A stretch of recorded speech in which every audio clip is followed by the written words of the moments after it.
Bapa di surga, kami bersyukur kepadamu. Kalau setiap minggu kami beribadah di tempat ini, kami terus diingatkan dengan Injil Yesus Kristus, dengan anugerah-Mu yang sempurna di dalam hidup kami ya Tuhan.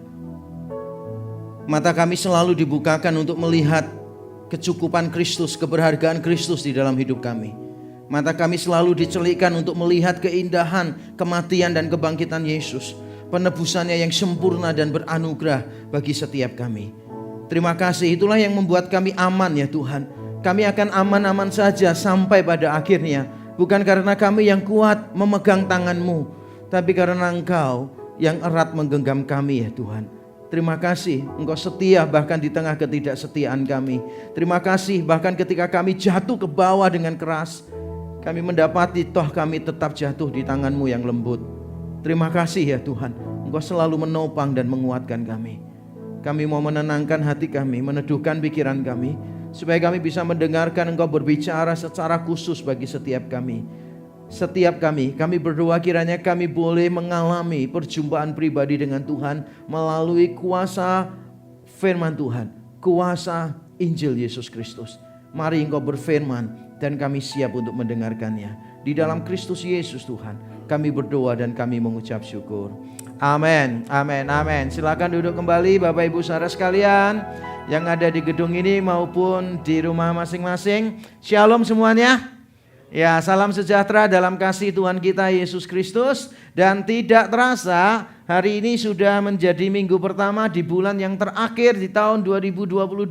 Wow, cepat sekali ya. Luar biasa, time flies. Dan kita semua diperhadapkan pada bulan yang terakhir. Dan kalau kita masih ingat tema khotbah kita sepanjang tahun ini, temanya adalah kebebasan di dalam Kristus, freedom in Christ. Dan secara khusus hari ini kita akan membahas sebuah tema yang sangat menarik sekali, dan saya tahu ini adalah perjuangan, pergumulan bagi banyak orang, yaitu berhala penerimaan. Tema kita hari ini adalah bebas dari berhala penerimaan. Dan apa sih yang dimaksud dengan berhala penerimaan? Itu pertanyaan penting yang harus kita ketahui terlebih dahulu. Jangan sampai sudah selesai khotbah baru kita mau tanya apa sih berhala penerimaan itu.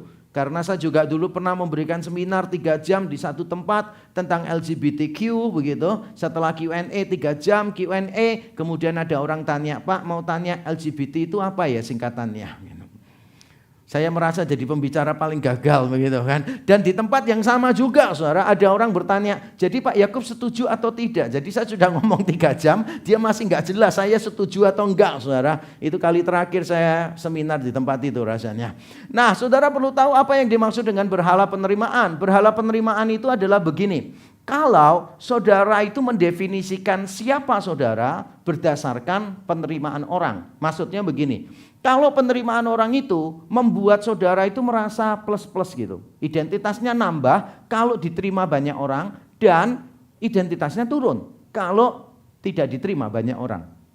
Kalau saudara lihat postingan di Instagram dan kemudian banyak yang nge-like, saudara merasa kayak waduh, berarti sambuan ini saya. Tiap kali posting, waduh orang banyak yang suka, followersnya tiap hari dicek dan seterusnya. Bisa jadi, tidak selalu, bisa jadi itu gejala bahwa saudara memiliki berhala penerimaan.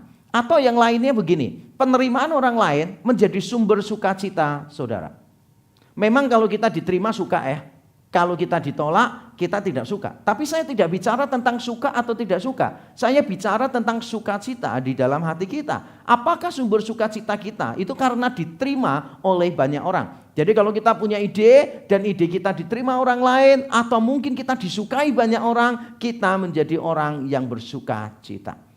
Apakah itu yang ada dalam diri kita? Nah kalau itu yang ada dalam diri kita, berarti kita sedang bermasalah dengan berhala penerimaan dalam hati kita. Tapi kita semua sadar bahwa kita di dalam lubuk hati kita yang paling dalam, kita itu sadar kalau kita ini berharga. Setuju gak sih? Kita tidak mau dianggap remeh oleh orang lain. Di dalam diri manusia itu selalu ada sense of significance. Kita selalu mencari sesuatu yang bernilai. Kita ini tidak mau disebutkan begini, saya ini cuma butiran debu di tengah alam semesta yang luas. Kita rasanya gak puas dengan itu. Karena kita tahu kita itu sebetulnya someone. Tapi kita tidak boleh meminta penerimaan dari orang lain. Lalu bagaimana kita menjelaskan ini, saudara? Nah, saya ingin mengingatkan kita lebih dulu bahwa kalau saudara itu suka diterima oleh orang lain menghargai saudara dan saudara suka, itu memang berkaitan dengan hakikat kita. Kita ini adalah gambar Allah dan kita ini makhluk sosial. Sebagai gambar Allah kita sadar kita punya kehormatan. Kita bukan binatang, kita bukan yang lain-lain. Kita punya kehormatan karena gambar Allah. Dan kita ini makhluk sosial. Jadi apapun yang kita lakukan itu kita nggak bisa hidup sendiri. Kita membutuhkan orang lain. Sehingga kalau boleh saya bilang begini sih. Sebetulnya kalau saudara itu punya kebutuhan untuk diterima, kebutuhan terhadap penerimaan itu adalah kebutuhan yang wajar. Kebutuhan yang normal. Nah kalau begitu untuk apa saya khotbah? Kalau memang ini tidak bermasalah, lalu untuk apa? Dibahas, diberi tema bebas dari berhala penerimaan. Menurut saya persoalannya ada di sini. Penerimaan itu tidak hanya diakui sebagai sebuah kebutuhan, tetapi dijadikan Tuhan. Ini masalahnya. Penerimaan kan memang sebuah kebutuhan, tapi akhirnya dijadikan Tuhan. Apapun dilakukan dan dikorbankan demi mendapatkan penerimaan. Kebutuhan kita untuk diterima itu akan menjadi masalah kalau kebutuhan itu akhirnya kita jadikan Tuhan di dalam hidup kita. Saya ambil satu contoh yang lain supaya kita lebih paham ya. Komunikasi itu kebutuhan, setuju? Kita butuh komunikasi. Lalu alat komunikasi kadangkala juga merupakan sebuah kebutuhan. Misalnya handphone. Bagi beberapa orang handphone kebutuhan. Bagi beberapa orang itu cuma kemewahan. Itu cuma ya nggak ada pentingnya lah pokoknya. Cuma untuk ngecek-ngecek aja. Padahal nggak ada yang kirim chat juga ya kan. Kelihatan sibuk-sibuk aja buka-buka. Padahal yang dibuka cuma grup-grup yang nggak karu-karuan gitu kan. Paling grup barang second lah, apalah dan sebagainya. Tapi supaya kelihatan sibuk buka-buka terus gitu kan ya. Nah bagi beberapa orang komunikasi kebutuhan, bagi beberapa orang alat komunikasi handphonenya kebutuhan. Tapi coba kita pikirkan ya, kalau kita misalnya pergi keluar kota dan lupa bawa handphone, siapa di sini yang bersuka cita? Wah puji Tuhan lupa bawa handphone, wah berarti istri nggak akan telepon nih enak. Nggak ada di sini nggak ada. Siapa yang di sini begitu ketinggalan handphone dalam perjalanan keluar kota itu merasa kayak ada yang kurang di dalam hidupnya? Pernah nggak merasa begitu? Itu adalah masa-masa kita menguji apakah kebutuhan akhirnya telah menjadi Tuhan di dalam hidup kita. Saya dulu ketika masih melatih anak-anak untuk mengatur diri, mengontrol diri dengan gadget, biasanya saya memberi tantangan kepada anak-anak. Oke, papa ajak liburan ya, kita menginap di luar 3 hari 2 malam gitu. Jadi 3 hari itu di luar, 2 malam baru di dalam ya. Karena biasanya kan kalau kita liburan kan pagi sampai siang mesti pergi kemana-mana kan ya. Kita cuma bayar untuk malamnya saja kan tidur di situ. Nah saya ngomong begini kepada anak-anak saya dulu. Kalian tidak boleh pakai handphone kecuali 1 jam saja di malam hari. Papa mama juga begitu. Waktunya kita habiskan untuk apa? Kita habiskan untuk bermain bersama-sama. Jadi saya main apapun dengan anak saya. Nyoba fasilitas di hotel itu apapun dicoba. Nah ternyata bisa kok. Bisa kita hidup tanpa handphone. Siapa di sini yang kalau nggak ada wifi mulai sesak nafas? Oksigennya kok kurang ya gitu kan ya. Mulai nanti pasang, oksigennya berapa gitu kan. Ada nggak di sini yang kalau nggak ada wifi itu rasanya kayak kehilangan banyak hal. Kalau iya berarti saudara itu telah mengalami pergeseran. Sesuatu yang jadi kebutuhan sekarang saudara jadikan Tuhan. Dan itulah masalahnya. Dan hari ini kita akan belajar bersama-sama dari satu tokoh yaitu dari Saul. Dan teks kita hari ini adalah 1 Samuel 15. Jumlah ayatnya itu 35. Jadi kalau saya bacakan semua 35 ini, saya tidak perlu berkhotbah. Saya hanya perlu setelah pembacaan menutup dengan kalimat biarlah Roh Kudus saja yang menerangkannya untuk kita gitu. Lalu tutup doa. Nah, karena ayatnya panjang jadi saya tidak akan mengajak kita untuk membacanya. Melainkan saya akan memberikan sinopsis ceritanya. Mungkin beberapa sudah tahu ceritanya, mungkin beberapa tidak tahu. Makanya saya perlu menjelaskan. Jadi ceritanya begini. Tuhan menyuruh Saul untuk memerangi bangsa Amalek. Bangsa Amalek ini adalah bangsa yang dulu cari gara-gara terus dengan bangsa Israel. Waktu bangsa Israel keluar dari tanah Mesir, mereka itu dihalang-halangi bangsa Amalek, bahkan diperangi beberapa kali. Bahkan ketika mereka dalam perjalanan, Pasukan yang ada di belakang itu pasukan yang sudah capek jalannya, makanya ada di belakang. Kalau saudara pernah mendaki gunung sama-sama teman, itu kelihatan tuh. Yang fisiknya bagus sama enggak bagus itu kelihatan. Yang enggak bagus itu selalu di belakang gitu. Tapi kalau dia di belakang, wah gitu kan. Dan orangnya itu jiwanya pemimpin gitu. Maka dia akan menjadikan alasan itu. Kalian di depan deh, saya yang ngawasi gitu. Padahal bukan ngawasi, memang enggak kuat dengan kecepatan naiknya terus gitu. Nah ini ada pasukan Israel jalan dulu sebelum mereka sampai pada cerita kita di sini. Pada waktu mereka keluar dari Mesir, ada pasukannya itu yang enggak kuat. Makanya tertinggal di belakang. Yang dilakukan bangsa Amalek apa? Mereka menyerang dan membunuh barisan belakangnya. Jadi ini bangsa Amalek memang bangsa yang suka mencari masalah. Lalu Tuhan berfirman begini. Melalui Samuel, Samuel memberitahu Saul, basmi seluruh bangsa Amalek. Jangan dibiarkan satu orang pun hidup. Jangan dibiarkan. Ternak-ternaknya basmi semuanya juga. Lalu Saul melakukan perintah Tuhan, yaitu memerangi Amalek. Tapi Saul tidak melakukan perintah Tuhan pada saat yang sama, yaitu dia hanya membunuh semua penduduknya, lalu ternak-ternaknya diambil oleh mereka, dan bukan cuma itu, rajanya dibiarkan hidup. Nah saya tidak tahu mengapa rajanya dibiarkan hidup, Alkitab tidak memberikan alasan, tetapi yang jelas adalah Saul tidak menepati seluruhnya perintah Allah. Lalu Samuel menegur Saul. Dari jawaban Saul, nanti kita tahu siapa Saul yang sebenarnya. Saul mengaku salah, tetapi memberikan pembelaan, dan dari pembelaan itu kita tahu orang itu yang sebenarnya seperti apa. Jadi ini cara yang paling baik untuk mengetahui pribadi seseorang, yaitu dari caranya dia merespon kesalahan. Pernah nggak ketemu orang yang salah tapi marah? Ngaku salah tapi marah. Jalan misalnya pulang kerja cepat-cepat gitu kan ya, terus kesandung. Karena ada sandal di rumah gitu, terus dia kesandung. Jatuh dia. Lalu dia tanya, ini sandalnya siapa sih? Naruh sandal kok nggak bener. Padahal tiap hari ya sandalnya juga ada di situ. Dia sebetulnya sudah tahu kalau dia salah, tapi dia marah, nyalahkan orang lain gitu. Mengapa yang dimarahi yang punya sandal? Kenapa yang dimarahi bukan yang jual sandal di tokonya sekalian? Kita ini kadang-kala gitu saudara, sudah melakukan kesalahan, tapi kita melempar kesalahan kepada orang lain. Ada suami selingkuh, ditanya, kenapa kamu selingkuh? Ya jelaslah saya selingkuh, saya nggak tahan sama istri saya di rumah. Loh malah istrinya yang salah. Yang selingkuh siapa, yang salah siapa, begitu kan? Dan itulah Saul. Jadi Saul ketika melakukan kesalahan, ditegur, dia membela diri. Pada saat dia membela diri itulah kita mendapat gambaran orang seperti apakah Saul itu, yaitu orang yang terikat dengan berhala penerimaan. Sebelum saya menerangkan itu sebagai inti khotbah saya sekarang ingin sedikit mengajak Bapak Ibu Saudara membahas satu isu yang penting di sini secara cepat, yaitu isu moral. Beberapa orang membaca bagian ini dan bingung. Dalam seminar-seminar yang saya bawakan, terutama seminar-seminar apologetika, ada pertanyaan begini. Mengapa Allah di dalam teks kita 1 Samuel 15 mirip dengan Adolf Hitler yang mencoba untuk membasmi satu bangsa, yaitu bangsa Yahudi? Mengapa semuanya harus dibasmi? Mengapa tidak dibiarkan sajalah, minimal perempuan lah dan seterusnya, anak-anak dan sebagainya? Ini persoalan yang serius sebetulnya. Saudara kalau pernah membaca Alkitab dan membaca dengan teliti, saudara pasti akan bermasalah dengan teks ini. Salah satu alasan dulu saya menjadi ateis pada waktu saya sekolah teologi, salah satu yang mengganggu saya adalah pasal ini. Selain bangsa Kanaan yang ditumpas Tuhan. Saya membaca bagian ini dan saya bertanya-tanya, mengapa Tuhan kita begitu kejam? Nah saya tidak akan memberikan jawaban panjang lebar, tapi saya ingin memberikan jawaban yang singkat untuk kita semua.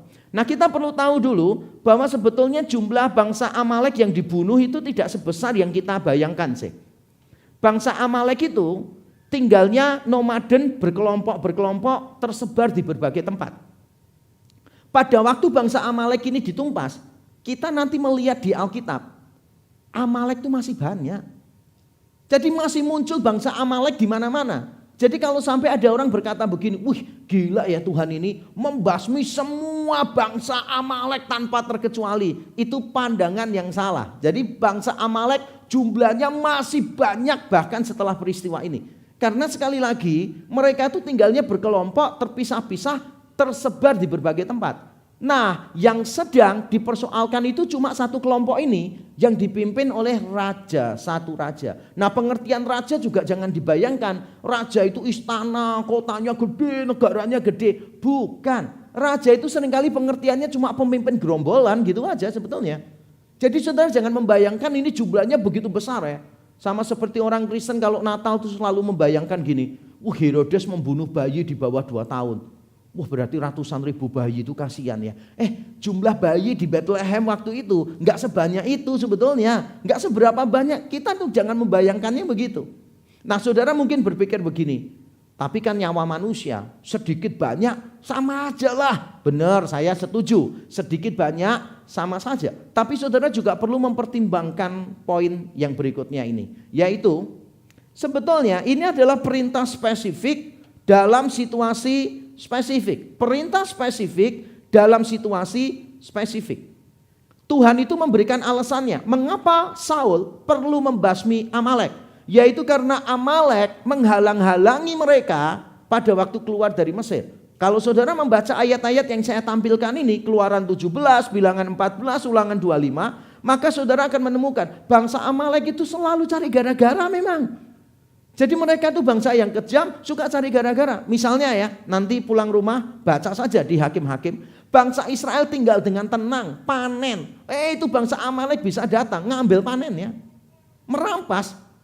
Makanya mereka perlu dihukum oleh Tuhan. Jadi Bapak Ibu Saudara jangan menganggap kisah ini adalah pembasmian sebuah suku. Bukan.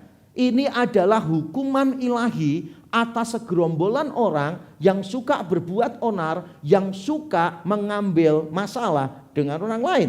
Ini adalah gambarannya. Jadi jangan kita memikirkan ini pembasmian di sana sini. Bukan, sebetulnya ini bukan pembasmian. Dan saudara perlu pertimbangkan bangsa Amalek itu tidak punya tempat yang tetap. Mereka akan selalu pindah-pindah. Dan pada waktu mereka pindah, mereka bersentuhan dengan suku bangsa lain. Mereka berperang juga, memerangi bangsa-bangsa itu. Nah, kiranya penjelasan super singkat ini tidak mengganggu kita lagi untuk melihat teks ini. Nah, kalau saudara sudah tidak terganggu secara moral, maka sekarang saya akan menerangkan wujud berhala penerimaan. Nah, nanti saya akan menerangkan 3 tanda kalau seseorang terikat dengan berhala penerimaan. Sambil nanti saya menerangkan setiap poin, Bapak Ibu Saudara ngecek hati langsung ya. Jadi nanti saya terangkan poinnya, langsung ngecek hati. Apakah saudara punya berhala itu atau tidak? Tidak usah senggol pasangannya di sebelah, nggak usah. Tiap poin disenggol, itu kamu. Nah, kalau mau melakukan sekarang ya, 3 kali melakukan. Karena poin saya nanti ada 3. Dan mari kita lihat bersama-sama kira-kira tandanya apa, wujudnya apa seseorang punya berhala penerimaan. Yang pertama saudara, wujudnya adalah ini. Kita lebih mengikuti keinginan banyak orang daripada kebenaran. Kita lebih mengikuti keinginan banyak orang daripada kebenaran. Saya bacakan 1 Samuel 15 ayat 15 dan 21.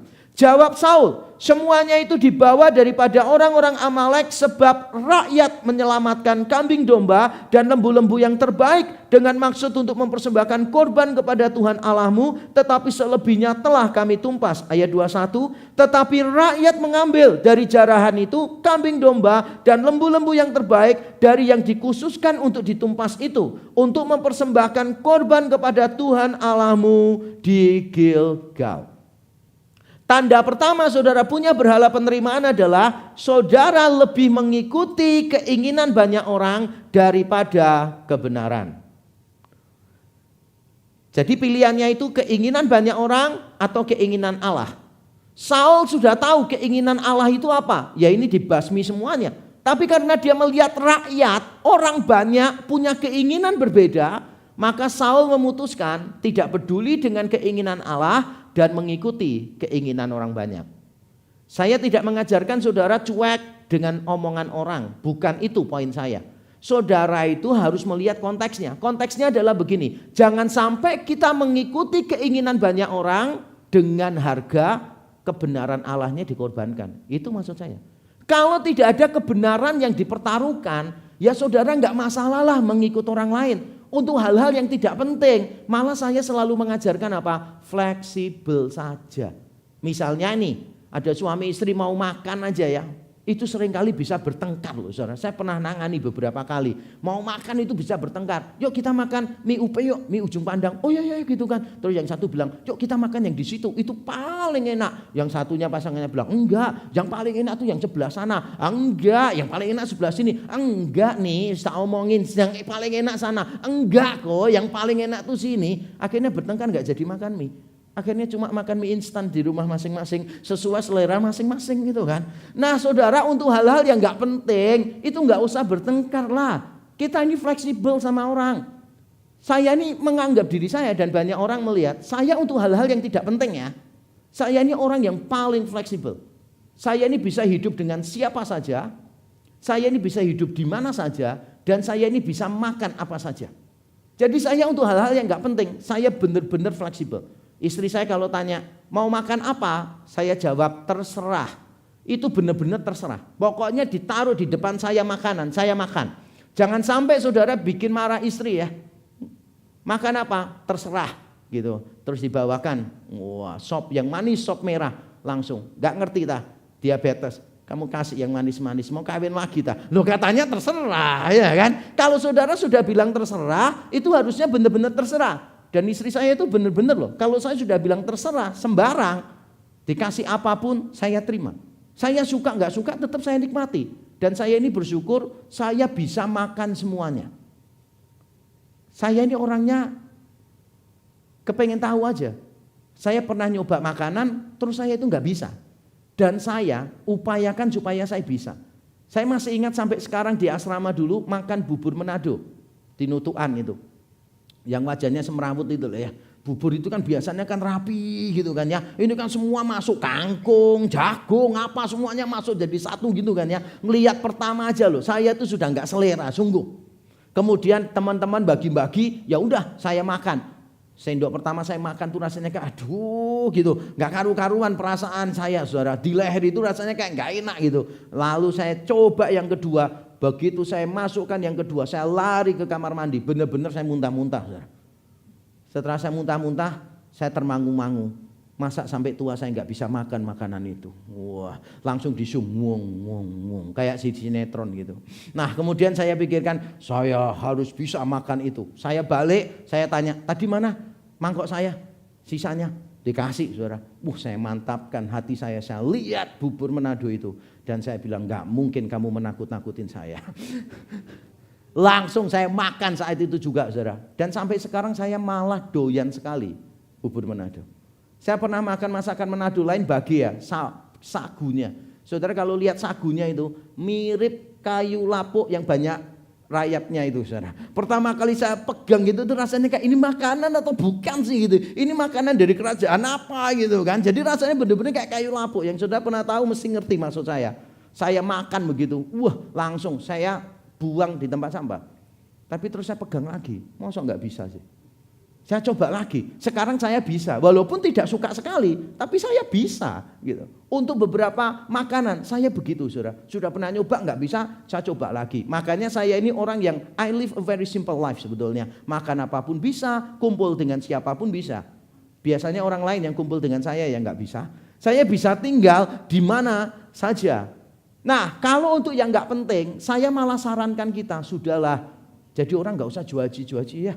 Gak usah cerewet, gak usah banyak gini gitulah. Ngikutin aja kalau gak penting. Tapi kalau untuk sesuatu yang penting, saudara harus punya nilai yang saudara pertahankan. Jangan sampai saudara mengikuti keinginan banyak orang, tapi saudara mengorbankan kebenaran. Itu adalah ciri pertama seorang punya berhala penerimaan. Yaitu dia lebih mengikuti keinginan orang banyak daripada kebenaran. Yang kedua saudara, orang yang memiliki berhala penerimaan adalah ini. Kita takut ditolak atau ditentang oleh banyak orang. Saya bacakan 1 Samuel 15 ayat 24. Berkatalah Saul kepada Samuel. Sekali lagi dari perkataan Saul kita mengenal pribadinya. Aku telah berdosa sebab telah kulangkai titah Tuhan dan perkataanmu. Tetapi ngaku dosa aja masih ada tetapinya. Aku telah berdosa sebab telah kulangkai titah Tuhan dan perkataanmu. Tetapi aku takut kepada rakyat. Karena itu aku mengabulkan permintaan mereka. Jadi Saul bukan cuma takut dalam arti itu begini. Dia itu cuma takut dibunuh. Enggak, sebetulnya menurut saya tidak mungkin Saul ini dibunuh oleh rakyat. Bayangkan seandainya rakyat berteriak, ternak dibawa gitu kan ya. Kemudian Saul dengan berani mempertahankan firman Tuhan. Jangan demo di sini kalian. Belum dikasih kau sama nasi bungkus kok demo-demo aja gitu kan. Kalau dia seandainya berani marahin rakyatnya dan berkata begini, jangan ada ternak yang diambil, kita ikut Tuhan. Masa sih Saul mau dibunuh rame-rame sama rakyatnya? Gak mungkin. Itu gak pernah terjadi. Satu raja dibunuh rame-rame oleh rakyatnya itu gak pernah terjadi sebetulnya. Kalau mau membunuh raja loh gampang. Kalau rajanya gak disukai, tinggal suruh orang yang dekat sama dia, jenderalnya, tentaranya dibunuh, udah beres zaman dulu. Gak ada ceritanya satu raja dikeroyok rame-rame begitu loh, gak ada. Jadi apa yang ditakutkan oleh Saul? Kalau sampai dia takut dibunuh rakyatnya, berarti ketakutannya berlebihan sekali. Menurut saya yang lebih pas adalah Saul ini takut kehilangan simpati dari rakyatnya. Dia takut kalau dia mengambil keputusan ini, maka itu tidak menyenangkan banyak orang, lalu dia tidak mendapatkan dukungan. Itu yang ditakutkan oleh Saul. Dan ada berapa banyak orang yang punya pergumulan yang sama. Saudara kalau mengambil keputusan ini, saudara nanti, waduh gak enak lah. Nanti teman-teman ini loh, teman-teman hangout semuanya. Ini nanti berpikir apa, nanti dipikir saya ini sok suci gitu kan. Nanti dipikir saya ini sok paling saleh dan seterusnya. Akhirnya kita mengikuti gaya hidup mereka dan bukannya malah berdiri teguh dan mengajak orang lain ikut kebenaran. Kalau saudara ada perasaan takut ditolak orang, takut tidak mendapat simpati dari banyak orang, maka saudara kemungkinan besar memiliki berhala penerimaan. Jadi saudara ingin mengikuti keinginan banyak orang daripada kebenaran, dan saudara juga takut tidak mendapat dukungan dari orang lain, saudara takut tidak mendapat simpati dari orang lain. Yang ketiga, saudara, tanda yang ketiga adalah kita mengedepankan reputasi diri di depan banyak orang. Saya bacakan 1 Samuel pasal 15 ayat yang ke-30. Tetapi kata Saul, aku telah berdosa. Ngaku lagi kan. Tetapi, ada lagi tetapinya. Saudara jadi ingat ya orang-orang di sekeliling saudara. Yang kalau ngaku salah selalu ada tetapinya. Inilah Saul. Aku telah berdosa tetapi tunjukkanlah juga hormatmu kepadaku sekarang. Di depan para tua-tua bangsaku dan di depan orang Israel. Kembalilah bersama-sama dengan aku. Maka aku akan sujud menyembah kepada Tuhan Allahmu. Setelah Saul ditegur dan mengaku salah, Saul berkata kepada Samuel begini, oke, aku salah, tapi kamu temani aku ya beribadah kepada Tuhan. Bersama dengan semua pemuka dan semua rakyat Israel. Tapi Samuel tidak mau, karena ketidaktaatan Saul membuat Samuel itu jengkel. Dia gak bisa tidur semalaman loh, Alkitab mencatat begitu. Semalaman dia gak bisa tidur. Dan ketika Saul berkata, udah aku salah, tapi kamu tetap ikut aku ya, beribadah di depan banyak orang. Samuel tidak mau meladeni. Dan pada waktu Samuel pergi gak mau meladeni Saul, yang dilakukan Saul apa? Saul pegang jubah dari Samuel itu, sampai jubahnya robek. Bayangkan aja ya, jubah ditarik sampai robek. Itu berarti Samuel benar-benar tidak mau, dia jalan dengan kencang. Dan benar-benar si Saul ini megang nariknya dengan kuat, seolah-olah mau berkata, gak bisa pergi, temani aku. Akhirnya robek. Nah setelah sobek, Samuel berkata, kerajaanmu juga akan robek, diambil daripadamu, diberikan kepada orang lain. Lalu ayat 30 ini muncul. Ternyata persoalannya itu adalah begini. Saul berkata kepada Samuel, kamu harus menunjukkan hormatku di depan tua-tua dan seluruh rakyat. Persoalannya sekali lagi berkaitan dengan banyak orang gitu. Jadi Saul ini selalu jadi pribadi yang mengedepankan keinginan banyak orang, taruhan apapun gak peduli bagi dia. Yang penting dia menyenangkan semua orang, kebenarannya dibuang. Dia takut kalau tidak mendapat dukungan, tidak mendapat simpati dari orang lain, dan dia mempertahankan reputasinya di depan orang lain. Yang penting kalau di depan orang lain dia baik. Di belakang nangis-nangis, di belakang mau bunuh diri dan seterusnya, itu cerita belakangan. Yang penting di depan orang tampilnya baik-baik. Saudara sadar gak sih? Saya sudah berjumpa dengan beberapa orang yang paling ceria luar biasa. Ternyata adalah orang-orang yang berusaha menyenangkan semua orang dimanapun dia ada. Dia berusaha menyenangkan semua orang dengan keceriaannya, tapi pada waktu malam-malam di kamar, mereka tuh jadi orang yang paling sendirian, merasa tertinggal oleh banyak orang dan menangis hampir setiap malam. Dia punya berhala penerimaan itu. Makanya dimanapun dia berada, dia selalu bersuka cita, ceria, membantu orang sana sini, membuat suasana menjadi benar-benar meriah dengan kehadirannya dia. Tapi semua itu dia lakukan hanya untuk menerima penerimaan dari orang lain. Untuk mendapatkan penerimaan dari orang lain. Dan ada orang-orang yang semacam itu tuh ada, saudara, yang mempertahankan reputasinya di depan orang. Apalagi sekarang dunianya medsos kan. Saya pernah baru aja, lama banget itu, baru aja saya memberi konseling kepada seseorang. Lalu tidak lama setelah saya beri konseling, orangnya itu posting di sosmed gitu. Dan postingan di sosmednya itu benar-benar beda sekali dengan keadaan pernikahannya dia. Jadi pernikahannya dia tuh carut marut, gak karu-karuan. Di postingannya itu bisa kayak, waduh engkau gak tahu betapa bersyukurnya aku memiliki kamu. Engkau melebihi dari semua ekspektasiku dan sebagainya. Saya baca aja kepingin ke kamar mandi, saudara. Gak tahan saya, perut saya itu udah mules membaca kalimat itu. Karena saya tahu persis keadaan pernikahannya seperti apa. Saudara dengar saya baik-baik ya. Saudara tidak perlu mengumbar aib keluargamu di medsos. Benar, saya setuju. Tapi saudara juga jangan sampai menuliskan sesuatu di medsos yang bertabrakan dengan kehidupan realmu. Jangan sampai ketika orang membaca medsosmu, orang menangkap kesan yang bertabrakan dengan keadaan keluarga kita. Ya kalau memang tidak bahagia, enggak usahlah ngomong yang gini gitu. Sudah ngomongin gini, happy birthday ya babe gitu aja, udah cukup titik. Biarlah orang lain yang menafsirkan. Apakah saudara bahagia atau tidak? Saya bersyukur punya istri yang otentik dari dulu. Jadi kalau saya dengan istri memberikan konseling orang atau bercakap-cakap dengan orang lain, biasa orang lain itu kan salah paham kan. Selalu berapa kali ya saya perhatikan ngomongnya gini, wah Pak Yakub ini dengan Bu Nike ini pasti keluarganya bahagia dan tidak pernah bertengkar ya kan. Yang satu lurus-lurus orangnya, yang satu humoris gitu kan. Pasti bahagia dan tidak pernah bertengkar. Pasti entah saya entah istri saya pasti memberi klarifikasi. Keluarga kami memang bahagia. Bagian awalnya benar. Tapi bagian keduanya enggak benar. Kami juga bertengkar. Jangan pikir kalau hamba Tuhan itu menikah sama-sama gospel center lagi gitu kan ya. Berarti enggak pernah bertengkar. Enggak. Kadang-kala ngelihat orang lain salah, enggak rasa salah, enggak buru-buru minta maaf. Itu dalam hati juga kepengen teriak, salibkan dia gitu, sama aja. Gospel center soalnya saya kan, jadi selalu tentang salib gitu kan. Gitu. Kadang-kala juga perasaan yang sama istri saya juga punya. Jadi kalau saudara tanya pernikahan kami bahagia enggak? Bahagia. Pernikahan kami pernah bertengkar enggak? Ya bertengkar lah. Karena kebahagiaan saya itu kalau bisa membuat gara-gara dengan istri. Itu berkaitan dua-duanya, saudara. Nah, kita ini jangan sampai memberikan image yang di luar itu berbeda dengan yang di dalam.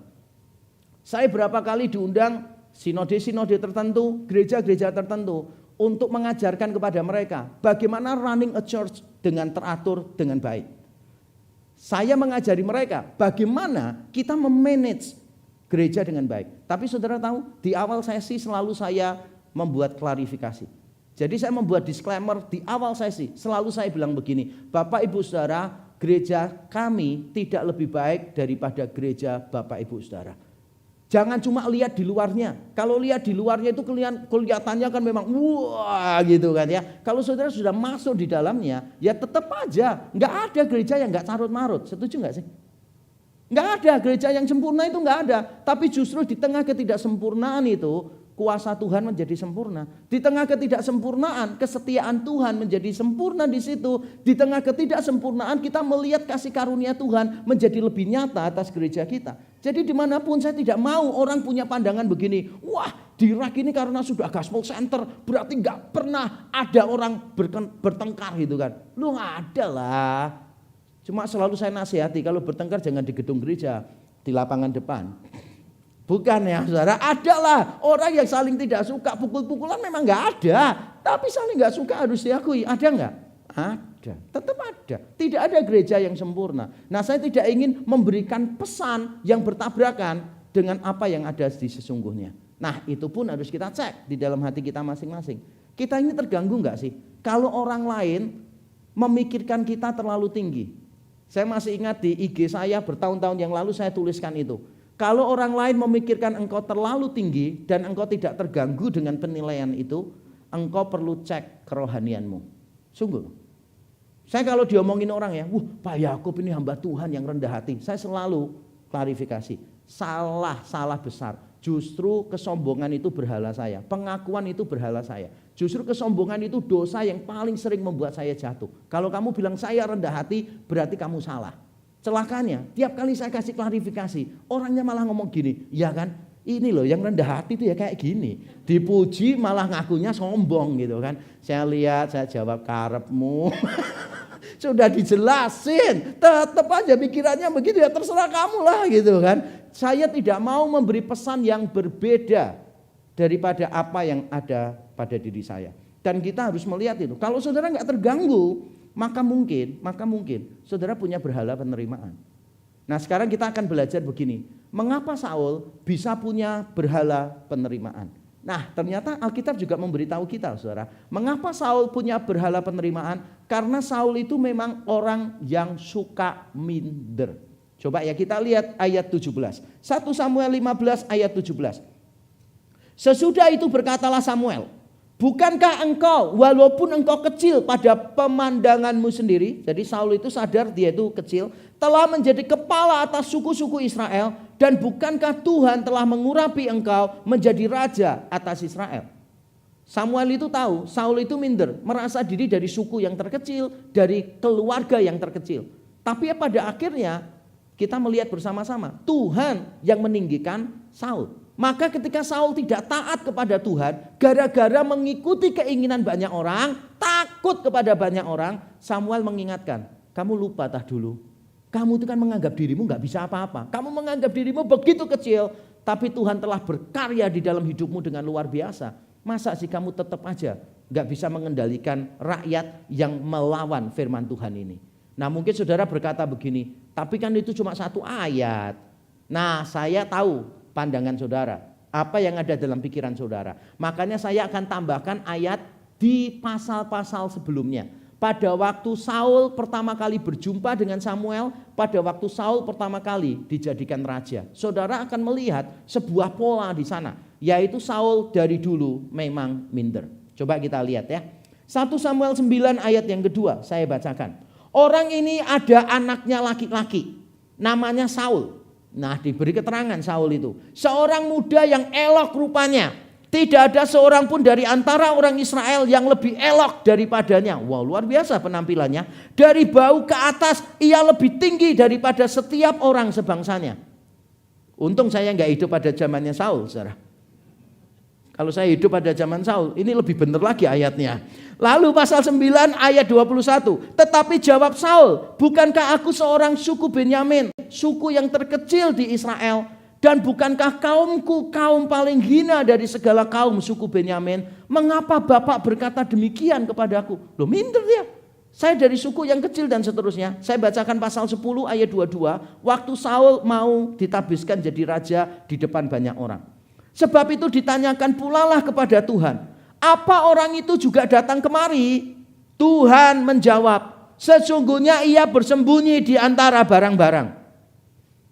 Jadi Samuel itu diberitahu Tuhan, ini loh orang yang aku pilih jadi raja, urapi dia. Pada waktu diurapi Saul merasa, kok aku sih? Aku ini loh dari suku yang paling kecil, suku Benyamin. Di antara suku Benyamin, keluarga aku tuh paling gak penting. Mengapa kok aku? Oh minder. Padahal badannya tinggi besar sebau ke atas. Dia lebih tinggi daripada orang lain. Nah pada waktu mau ditabiskan di depan banyak orang sebagai raja. Tahu gak yang dilakukan Saul apa? Menghilang dia, bayangin. Menghilang, mau ditabiskan jadi raja. Kalau saudara kan sudah ke salon seminggu sebelumnya. Ini mau ditabiskan jadi raja malah menghilang. Sembunyi di antara barang-barang. Dan ketahuan kalau dia menghilang. Kenapa? Wong tingginya segitu. Jadi kalau saudara itu ya tingginya di atas 180, gak datang ibadah, pasti dicari oleh pendetanya. Pendetanya langsung tahu, itu yang tinggi-tinggi kok gak datang ya gitu. Atau pakai model rambut yang paling aneh itu, yang paling khas banget itu, yang nggak ada orang lain bisa kenali. Saudara pasti kalau nggak datang ibadah pasti langsung dikenali. Ya itu beruntungnya saudara begitu ya. Jangan sampai saudara itu dikenali nggak datang gara-gara minggu lalu nggak datang ya. Yuh, kok tahu Pak? Iya, kolektornya selisih Rp2.000 gitu. Jangan sampai ya, jangan sampai begitu ya. Nah, Bapak Ibu Saudara sekalian, jadi Saul itu minder dari awal itu loh, dia tuh minder loh saudara. Orangnya memang minder, dan saudara coba pikirkan ya, mengapa orang minder? Kan kita sering ketemu orang minder kan? Mengapa orang minder? Orang minder itu faktornya banyak. Salah satunya, saya tidak mau generalisasi, nanti terkesan oversimplifikasi, tapi salah satunya yang sering saya temukan di ruang konseling itu begini. Orang minder karena terlalu peduli dengan omongan orang. Nanti dia begini takut orang lain gak suka. Nanti dia begini takut nanti orang lain gak seneng, ya apa ya gitu. Makanya orang-orang yang semacam ini biasanya mudah tersinggung. Kalau dikasih omongan itu selalu dianggap serangan. Jadi orang lain memberikan masukan, wah dia pasti marah. Karena merasa diserang, padahal orang lain memberikan masukan. Coba dikasih pemasukan, seneng dia. Orang lain kasih pendapat, dia merasa diserang. Coba kasih pendapatan sama dia, pasti dia suka. Jadi ada orang-orang tertentu yang memang modelnya itu kayak gitu saudara. Karena dia minder, dia itu merasa kayak gini. Nanti kalau aku begini, nanti gak disukai orang bagaimana ya? Nanti gak cocok sama seleranya orang. Makanya lama-lama itu minder. Terlalu memikirkan pandangan orang. Misalnya gini nih, misalnya begini. Saya baru saja menegur salah satu rekan hamba Tuhan yang bukan dari gereja ini. Karena pada waktu dia khotbah, dia tuh ceritanya begini saudara. Saudara saya lihat ya, wanita yang cantik saudara. Tinggi, putih, rambutnya lurus gitu. Saya nggak kasih tahu dia, jangan diterangkan ciri-ciri wanita cantik. Ngomong aja, saya ketemu wanita cantik. Sebab kalau kita ngomongin begitu, nanti kita itu ikut membentuk sebuah konsep. Bahwa cantik itu kayak begitu. Nanti yang gak tinggi merasa kurang cantik. Nanti yang rambutnya itu kriwil-kriwil merasa gak cantik gitu loh. Kulitnya gak putih merasa tidak cantik. Ngerti gak maksud saya? Nah cantik itu kan relatif, tergantung selera orang. Benar ya? Makanya kalau saya yakin begini. Cantik ganteng itu relatif. Jelek itu yang mutlak. Jadi saya sering memperhatikan itu ya. Jadi orang berdebat, ini sama ini cantik mana? Itu mesti ada perdebatan saudara. Begitu ditaruh satu orang gitu, ya ini pasti sih mutlak ini, nggak ada perdebatan ya. Maafkan ya bagi saudara yang termasuk kategori mutlak-mutlak gitu. Nah, Bapak Ibu Saudara sekalian, jadi maksudnya begini Bapak Ibu, kita ini kadang-kala minder itu karena kita terlalu pusing dengan omongan orang. Orang lain bilang kalau cantik harus gini, kita nggak seperti itu, minder. Orang lain ngomong gini, pokoknya kalau cowok yang cool itu adalah begini, mainnya basket, ya kan gitu kan ya, penyuka sneaker terbaru begitu kan. Itu kan menurut banyak orang. Kalau saudara nggak bisa mengikuti itu, buat apa minder? Nggak perlu minder. Saya bersyukur ya, minder dari dulu itu bukan masalah untuk saya. Saya itu tidak pernah kurang percaya diri. Bahkan banyak orang berkata, saya ini tidak tahu diri. Di sekolah itu, sekolah saya itu banyak orang kaya. Sudah kalau Sabtu malam minggu semua ya, naik mobil apa semua. Tiap hari mereka naik sepeda motor. Saya sepeda kayu aja nggak punya. Saya jalan kaki ke sekolah saudara. Gak masalah bagi saya kan gak minder sama yang lain-lain sih. Gak minder sungguhan, saya gak merasa minder. Cuma saya merasa kesel aja, jalannya lama soalnya gitu kan. Apalagi dilewati gitu kan ya. Sepeda motor ada mantan dibonceng orang lain gitu kan. Naik sepeda motor itu tiba-tiba terik matahari terlalu menyengat ya. Nah sekian curhatan saya dari masa lalu. Jadi maksud saya begini Bapak Ibu Saudara. Kita ini kadangkala terlalu memusingkan pandangan orang. Dan jangan pikir ini persoalan Bapak Ibu saja loh. Hamba Tuhan itu juga punya persoalan yang sama. Apalagi kan jemaat itu membayangkan hamba Tuhan harus sempurna kan ya. Kalau hamba Tuhan dikasih nasihat, padahal kadang-kala nasihatnya itu gak penting. Bukan hal-hal yang menyangkut kebenaran. Tapi nanti kalau dikasih nasihat gak dituruti, jemaat bisa tersinggung saudara. Wah apalagi kalau baru potong rambut, mesti menimbulkan pro dan kontra. Jemaat akan ngomong gini, Pak bagus dulu Pak, panjangin diikat Pak. Oh Pak bagus ini loh Pak, ditrepes semuanya kayak dulu habis gitu loh Pak. Wah itu bagus, apalagi nanti kalau ditrepes habis ada tulisannya rek gitu Pak. Bagus banget kan di situ kan. Terus ada orang lain yang bilang, enggak Pak bagus digradasi gini Pak. Yang lain punya, bagus dijabrik gini kan. Wah minggu depannya lagi pendetanya datang, satu kepala 4 model dia. biar semua jemaat seneng ya kan. Sekaligus jemaatnya diomongin, yang suka model ini duduknya situ ya kan, yang model ini duduknya di sini, yang suka begini di atas gitu kan. Masa jadi pendeta kayak begitu? Ya enggak lah ya kan. Kita ini jangan sampai menjadi people pleaser. Maafkan saya kalau beberapa masukan saudara saya dengan tegas mengatakan tidak. Kenapa? Karena tidak bagus memang untuk perkembangan gereja. Saya berkali-kali harus berkata tidak demi kemajuan pekerjaan Tuhan di tempat ini. Nah, saya bersyukur jemaat tidak ada yang tersinggung. Jemaat rek ya, yang sekarang ini nggak ada yang tersinggung. Karena yang tersinggung semua udah pergi. Biasanya begitu tersinggung langsung pergi. Saudara. Jadi bersyukur ya, selalu di rek ini nggak ada orang yang tersinggung. Nah, saya akan menerangkan begini Bapak Ibu Saudara. Status sebagai gambar Allah itu memberi kesadaran hakiki bahwa kita berharga. Tetapi kita juga tahu bahwa gambar Allah ini telah rusak oleh dosa. Hasrat untuk diterima telah berubah menjadi berhala. Kita ini diciptakan menurut gambar Allah. Kita ini punya kesadaran kita berharga, benar. Tapi yang jadi masalah adalah kita ini seringkali lupa. Gambar Allah dalam diri kita sudah rusak oleh dosa. Sehingga kita itu mencari keberhargaan di tempat yang salah. Kan wajar kalau kita itu ingin diterima, wajar enggak?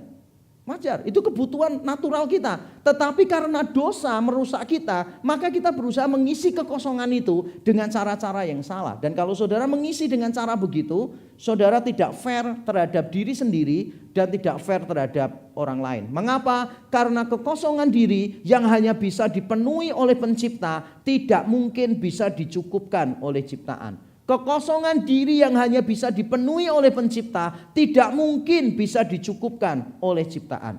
Ada berapa banyak orang memasuki pernikahan dengan ekspektasi yang salah. Ada beberapa orang pada waktu dulu sebelum menikah gak pernah diterima di keluarganya, gak pernah diakui di dalam keluarganya dia. Maka dia pengen cepat-cepat keluar dari keluarganya dan menikah muda. Dia berharap bahwa kekosongan hidupnya yang dulu sering ditolak, tidak diakui, tidak diterima, dia berharap kekosongan itu diisi oleh suaminya. Maka ketika dia menikah, jiwanya dia belum utuh. Pada waktu jiwanya dia belum utuh, lalu dia berhubungan dengan orang lain, maka sering terjadi masalah. Karena dia menuntut suaminya, pasangannya, istrinya untuk memenuhi kekosongan yang cuma bisa diisi oleh Tuhan. Orang-orang yang bermasalah dengan penerimaan karena pernah mengalami trauma penolakan, kadangkala itu sensitif dalam hubungan di antara suami istri. Misalnya ya, suaminya ngomong gini, "Mah, tadi aku ketemu cewek itu bagus loh mah, cara pakai bajunya tuh keren banget." Jawabannya apa? Ya sudah, kalau kamu cocok nikahin dia aja tuh. Loh padahal suaminya loh cuma ngomong gitu aja. Ada perempuan cantik, tahu cara berdandan, ya harusnya nggak usah tersinggung dong. Wong istri saya aja loh, kadang-kala begitu kok saudara. Dia lihat bintang film gitu kan ya, yang menurut dia tuh cool, ganteng gitu kan ya. Dia selalu ngomong, "Pak, aku kok seneng ya Pak sama orang ini, ganteng gitu loh Pak." Saya bilang, "Iya setuju, ganteng." Terus saya langsung melengos, "Tapi nggak lucu kayak saya." Ganteng aja saudara lihat bisa bosen ya kan. Kalau lucu enggak ya kan. Itu kelebihannya orang lucu ya.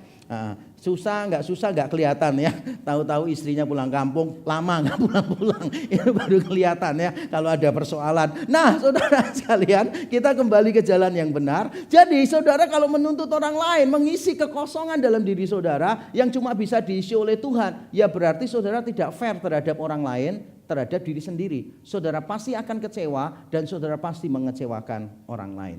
Kita perlu ingat bahwa penerimaan orang bukanlah segala-galanya. Yang terpenting adalah penerimaan Allah kepada kita atas dasar korban Kristus yang sempurna. Kalau saudara dulu pernah ditolak, aduh, saudara tidak sendirian deh. Yesus Kristus ketika jadi manusia, Yohanes 1 berkata apa? Ia datang kepada milik kepunyaannya, tapi milik kepunyaannya tidak mengenalinya. Ia datang ke dalam dunia, tapi dunia menolak dia. Kalau saudara membaca Injil Markus, Yesus bahkan di tengah banyak orang dia lagi khotbah, ditarik sama keluarganya disuruh pulang karena dianggap gila. Yesus berapa kali diomong, "Kamu tuh orang Samaria, kamu kerasukan setan." Penolakan itu berkali-kali dialami Yesus. Bahkan puncaknya adalah di atas kayu salib. dia ditolak oleh bapaknya. Ketika dia berteriak, Allahku, Allahku, mengapa engkau meninggalkan aku? Yesus mengalami penolakan dari bapaknya sendiri. Dan saudara tahu mengapa dia mau menerima penolakan itu? Supaya saudara yang merasa tertolak oleh keluargamu, oleh pasanganmu, oleh teman-temanmu, engkau itu tidak berjuang sendirian melawan penolakan itu. Dan dia mengambil penolakan supaya kita menerima penerimaan menjadi anak-anak Bapa. Kita dikasihi, tidak peduli keadaan kita seperti apapun. Bahkan mungkin orang tua kita nggak pernah bisa menghargai kita. Saya sering mendengar suara anak-anak muda menangis karena orang tuanya nggak pernah memberikan penerimaan kepada mereka. Mereka berteriak, mengapa sih nggak cukup baik terus di mata orang tua. Bahkan anak sudah berusaha lebih baik, selalu kurang terus di mata orang tua. Banyak anak muda yang terluka karena tidak menerima penerimaan, mendapatkan penerimaan di dalam keluarga mereka. Tapi anak-anak muda, kalau engkau mengalami persoalan seperti itu, ingatlah bahwa engkau tidak sendirian. Yesus Kristus juga mengalami semuanya, supaya kita diberi penerimaan yang sejati.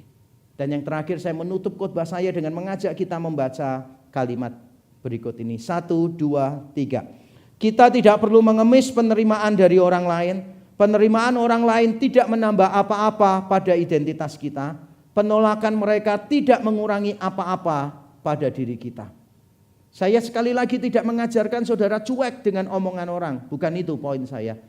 Kalau ada orang lain ngomong tentang kita, kalau ada orang lain yang memberikan masukan, kritikan, bahkan mungkin hal-hal yang tidak menyenangkan bagi kita, saudara terima, belajar dari itu.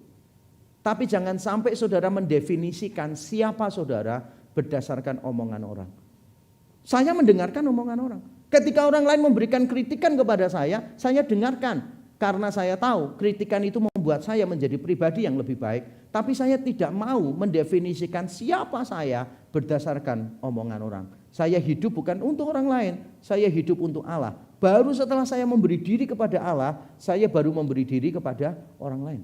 Kalau saudara tukar posisinya, maka saudara akan jatuh pada berhala penerimaan. Berikan dirimu dulu kepada Allah, pegang kebenarannya, pegang kehendaknya. Baru setelah itu, saudara akan dijadikan saluran berkat untuk banyak orang. Jangan menyenangkan banyak orang dulu. Karena kalau saudara keinginan utamanya menyenangkan banyak orang, saudara tidak mungkin bisa memberi hidup yang penuh kepada Allah. Mari kita tunduk kepala, kita berdoa. Saya memberi kesempatan bagi setiap kita untuk mengoreksi hati kita masing-masing. Membiarkan Roh Kudus berbicara melalui firman Tuhan, melalui Injil yang sudah diberitakan. Apakah ada di antara kita yang menjadi orang-orang yang minder, yang mudah tersinggung? Karena kita mungkin tidak mendapatkan penerimaan dari orang lain. Karena kita terlalu memusingkan omongan orang kepada diri kita. Kita selalu merasa kurang percaya diri. Karena kita tidak mau terlihat buruk di mata orang lain. Mari kita datang kepada Tuhan. Bagi setiap kita yang pernah mengalami penolakan, bahkan oleh orang-orang yang seharusnya memberikan penerimaan, keluargamu sendiri, orang tuamu sendiri, engkau justru ditolak. Mari bawa penolakanmu di depan salib Kristus. Kita membereskan semuanya di hadapan Tuhan. Terima kasih Tuhan, terima kasih. Terima kasih Tuhan. Bapa di surga, kami datang kepadamu bersyukur untuk firman-Mu. Kami membawa luka-luka kami semua ya Tuhan. Mungkin kami dulu mengalami trauma penolakan. Kami tidak pernah mendapatkan penerimaan dari orang-orang di sekeliling kami. Bahkan mungkin kami seringkali dibully oleh banyak orang. Dibuat lelucon oleh banyak orang. Kami tidak bisa menerima diri kami yang seutuhnya. Tapi sekarang kami datang di depan salib Kristus Yesus. Karena kami tahu Kristus ditolak. Supaya kami tidak perlu menjalani penolakan sendirian. Karena Kristus beserta dengan kami. Kami datang di depan salib Kristus karena kami tahu melalui darah Kristus yang sempurna, kami diterima sebagai anak-anak Allah. Kami yang dahulu adalah musuh-musuh Allah, seteru-seteru Allah, pemberontak-pemberontak yang layak untuk dibinasakan. Tapi karena darah-Mu yang sempurna, Engkau menerima kami. Dan kami bersyukur untuk itu. Ya Bapa di surga, terima kasih untuk semua karya-Mu dalam hidup kami. Roh Kudus teruslah memimpin kami. Supaya kami bisa memiliki kepercayaan diri yang benar. Bukan berdasarkan kehebatan kami. tetapi berdasarkan kasih karunia Kristus yang selalu menopang kami di dalam kelemahan kami. Terima kasih. Di dalam nama Tuhan Yesus Kristus kami berdoa dan bersyukur. Amin. Tuhan memberkati kita.